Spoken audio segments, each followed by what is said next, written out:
वृंदावन में एक संत थे, बहुत भजन करते थे। एक दिन वो सुबह सुबह ब्रह्म मुहूर्त में भजन करने के लिए, स्नान करने के लिए जैसे यमुना जल में गए तो एक प्रेत उनको आवाज लगाने लगा। प्रेत की आवाज सुनकर के उन्होंने कहा, क्या है भैया, क्या बात है? प्रेत ने कहा, महाराज मैं यमुना पल्ली पार गांव से आया हूं। एक बार बाढ़ आई थी बहुत वर्षों पूर्व, तो उस बाढ़ में सोते हुए हमारा पूरा गांव यमुना जी के जल के चपेट में आ गया और हम सब की मृत्यु हो गई थी, हम सब प्रेत बन गए हैं। महात्मा बोले, अच्छा तुम प्रेत हो? बोले, हाँ जी मैं भी प्रेत हूं, मेरा पूरा गांव प्रेत बना हुआ है, सब हम लोग पल्ली पार रहते हैं। आप नित्य यहां यमुना स्नान करने आते हैं, हम सब आपको पल्ली पार से देखते हैं। संत बोले, मुझसे क्या काम है आपको? बोले, काम केवल इतना है कि जब कभी भी आपके प्राण निकले ना। बोले, अच्छा, तो प्राण निकलने पर आपका अंतिम संस्कार आपके शिष्यगण जहां कहीं भी करें उनसे मना कर देना, उनसे कहना आपका अंतिम संस्कार पल्ली पार हो जहां पे हम लोग रहते थे। संत बोले, क्यों? बोले, आपने इतना भजन किया है महाराज, आपने इतनी कथाएं गाई हैं, इतनी कथाएं पढ़ी हैं, इतने वैष्णवों को आपने उद्धार किया है, आप नित्य तिलक लगाते हैं, नित्य यमुना स्नान करते हैं, आपका शरीर इतना पवित्र हो चुका है भजन के प्रताप से कि यदि वो पल्ली पार जाकर के उसका अंतिम संस्कार हुआ तो आपके अंग से निकलने वाले धुएं से, आपके चिता से प्रकट होने वाले तेज से हम सब मुक्त हो जाएंगे। संत ने कहा, वास्तविकता है? बोले, बिल्कुल वास्तविकता है। तो आप केवल अपने शिष्यों से अपनी अंतिम इच्छा इतनी कर दीजिएगा कि आपका अंतिम संस्कार पल्ली पार जाके करें। तो संत ने अपने सब शिष्यों से कहा, भाई देखो बुढ़ापा आ गया है, अब मेरा जीवन कभी भी नष्ट हो सकता है, तो मेरी एक अंतिम इच्छा सुन लो, वो जमुना पल्ली पार जो बंजर जमीन है वहां पर मेरा अंतिम संस्कार करना, इधर मत करना। शिष्यों ने कहा, ठीक है। 10-5 साल बाद जब गुरु जी पधार गए तो शिष्य सब उनको लेकर के गए पल्ली पार और वहीं चिता लगा करके उनका अंतिम संस्कार किया। तो जैसे ही अंतिम संस्कार किया तो महाराज एक चिता यहाँ जल रही है और देखते देखते शिष्यों ने देखा दिव्य दिव्य ज्योतियां प्रकट हो रही हैं, किसी वृक्ष से, किसी पौधे से, किसी जमीन के किसी कोने से, इस प्रकार असंख्य ज्योतियां उस चिता के धुएं के साथ में आकाश मंडल को प्रस्थान कर गए, मतलब सब मुक्त हो गए। शिष्यगण सब वापस आ गए। जो प्रमुख शिष्य था जिसने अपने गुरुदेव को मुखाग्नि दी थी, वो आकर के रात्रि में जैसे ही लेटा तो एक प्रेत उसके पास आया और उस प्रेत ने आकर के कहा कि भगवान मेरे साथ बहुत बुरा हुआ। बोले, क्या हो गया? बोले, आपके गुरुजी का अंतिम संस्कार हुआ था पल्ली पर। बोले, जी। बोले, उसमें मेरा पूरा गांव, पूरा खानदान, पूरा परिवार तो मुक्त हो गया, मैं रह गया। तुम कैसे रह गए? बोले, मैं कहीं घूमने चला गया था। तो बोले, अब क्या करें? बोले, गुरुजी तो चले गए, अब तो कुछ हो नहीं सकता। तो उस प्रेत ने कहा, बोले एक उपाय है। बोले, आपके गुरुजी का भजन इतना था कि भले ही वे चले गए हों, उनकी चिता भी राख बन गई हो, आप जाकर के सादा लकड़ी उनकी राख में लपेट करके, उनकी राख में बोर करके उस सादा लकड़ी को भी यदि मुखाग्नि दोगे, अग्नि जला दोगे, उससे भी मैं मुक्त हो जाऊंगा, लेकिन आप कर दो। तो जली हुई भस्म चिता के ऊपर सादा लकड़ियां रख करके उस पर जैसे ही अग्नि प्रज्वलित की तो वो प्रेत भी मुक्त हो गया वहां से। इसलिए कहते हैं भजन करो, इसलिए कहते हैं तिलक लगाओ, इसलिए कहते हैं पवित्र रहो, इसलिए कहते हैं कंठी माला पहनो, इसलिए कहते हैं हरि स्मरण करो, क्योंकि अकेले तुम्हारा कल्याण नहीं होने वाला है उससे।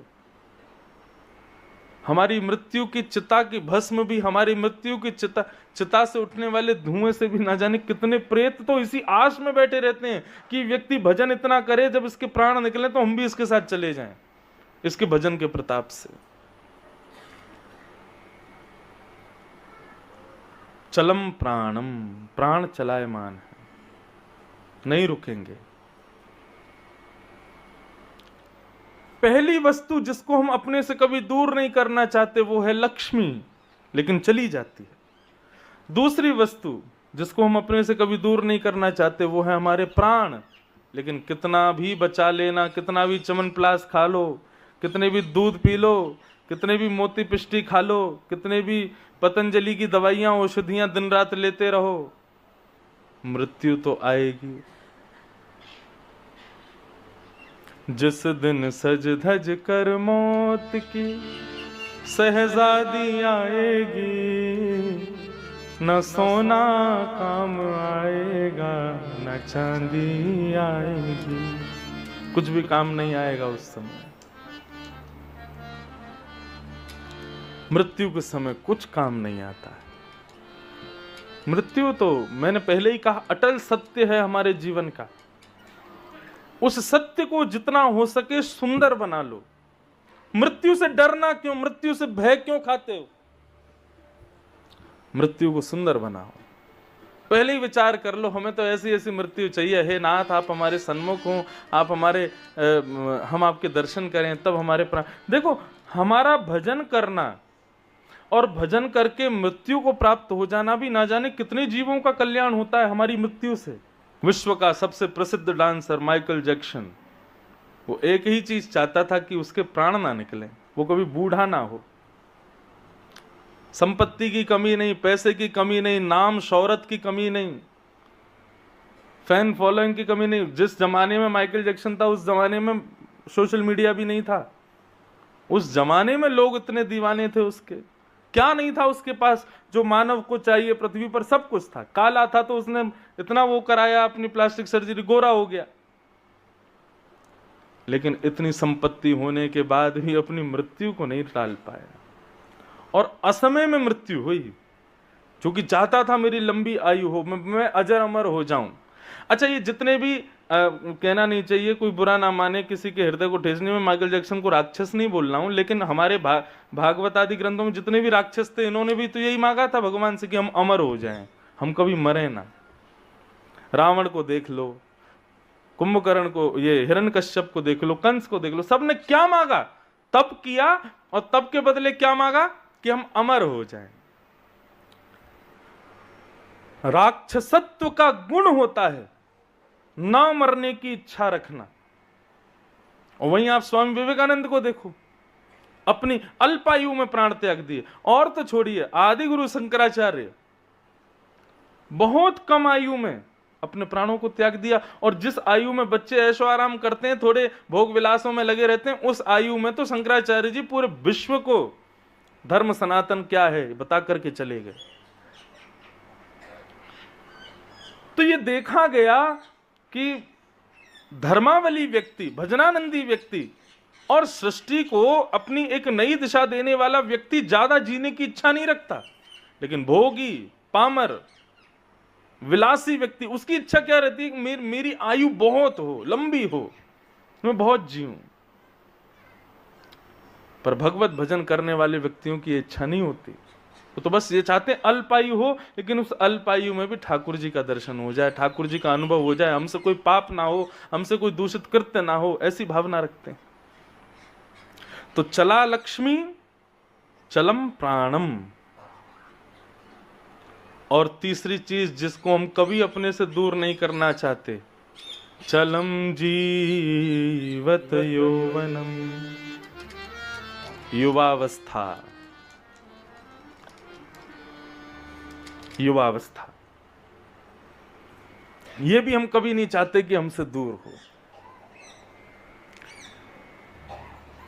क्यों? क्योंकि युवावस्था में सब कुछ बड़ा बढ़िया होता है। कुछ भी खाओ कोई टेंशन नहीं, कुछ भी पहनो कोई टेंशन नहीं, कुछ भी करो कोई टेंशन नहीं, कैसे भी रहो कोई टेंशन नहीं। सब चाहते हैं कि हम सदा युवा बने रहें, लेकिन नहीं हो पाता।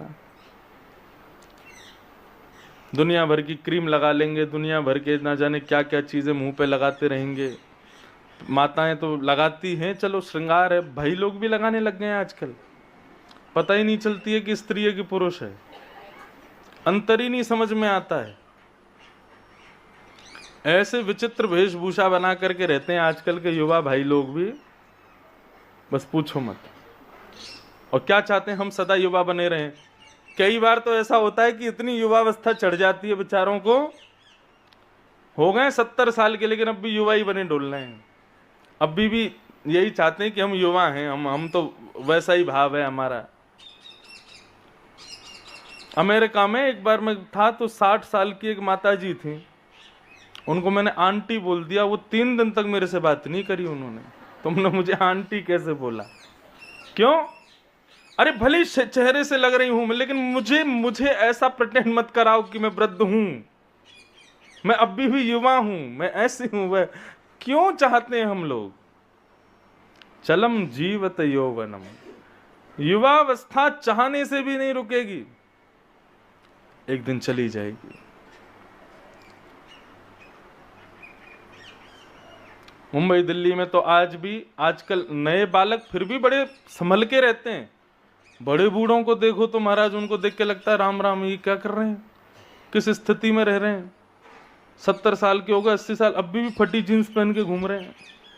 ऐसा दिखाते हैं हम युवा हैं, हम अभी जवान हैं। चलम जीवत यौवन, नहीं रुक पाएगी वो युवावस्था, चली जाएगी।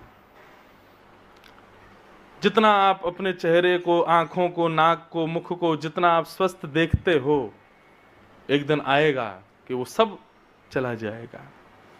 चलम जीवत यौवनम, तो लक्ष्मी चलायमान, प्राण चलायमान, युवावस्था चलायमान, और चला चलेति संसारे, संसार में अपने अपने कहने वाले, ये मेरा ये मेरा ये मेरा कहने वाली जितनी भी वस्तुएं हैं, चाहे वो घर हो, गाड़ी हो, पत्नी हो, बच्चे हो, पिता हो, माँ हो, कुछ भी क्यों ना हो, एक दिन सब चला जाएगा। और जाएगा नहीं तो केवल एक वस्तु जिसको तुमने कभी अपना माना ही नहीं, धर्म एको ही निश्चला। वो धर्म कभी तुम्हें छोड़ के नहीं जाएगा। चाहे तुम वृद्ध हो जाना, चाहे तुम निर्धन हो जाना, चाहे तुम अलक्ष्मी हो जाना, चाहे तुम्हारे माता पिता, तुम्हारी पत्नी, बच्चे कुछ भी छोड़ दें, तुम्हारी युवावस्था छोड़ के चली जाए, लेकिन वो धर्म जो तुम्हारा है वो तुमको कभी नहीं छोड़ेगा। और निर्धन रहोगे तब भी वैसा ही रहेगा, धनवान हो जाओगे तब भी वैसा ही रहेगा। धर्म एको ही निश्चल।